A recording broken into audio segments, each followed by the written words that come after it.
এই হলো সে মায়ের মন্দির যেখানে আমি আসার কথা বলেছিলাম। আর ভিতরে দেখতে পাচ্ছ মা স্বয়ং বিরাজমান। আর এটা হলো মন্দিরের মেন গেট, তার উপরে শিবের মূর্তি রয়েছে। আর ভিতরে ঢুকলেই দেখতে পাবে এই শীতলা মায়ের মন্দির, তার পাশেই রয়েছে রাধাকৃষ্ণের মন্দির যেটা নতুন প্রতিষ্ঠা হয়েছে।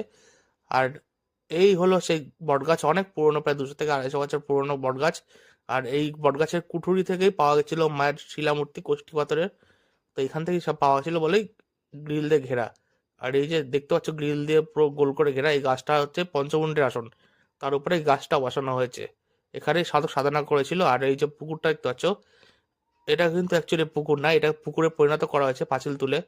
আর পাশে যে পাড়টা দেখতে পাচ্ছ, এই পাড়টা হলো একটা নদী, প্রায় আগের নদী ছিল 200 বছর 250 বছর আগে, সেটা এখন খালে পরিণত হয়েছে, তাই জন্য এটা পাঁচিল দিয়ে পুকুরের সাইডটা মানে মন্দির নিয়ে নিয়েছে, পুকুরটা করে নিয়েছে, আর পাঁচটা খাল রয়েছে। দেখতে পাচ্ছ এটা পুকুরের পাড়ের উপরে শিবের মূর্তি বসানো আছে মন্দিরের ভিতরে। আর দেখতে পাচ্ছ এই যে কুকুরগুলো একটু খেলা করছে, তাই ভাবলাম একটু ভিডিওটা করা নেওয়া যাক, ওদেরকেও একটু দেখিয়ে নিই তোমাদেরকে। ওরা খুব সুন্দর খেলাধুলা করছিল। আর এই যে মন্দিরটা, পুরো মন্দিরটা এটাই মায়ের।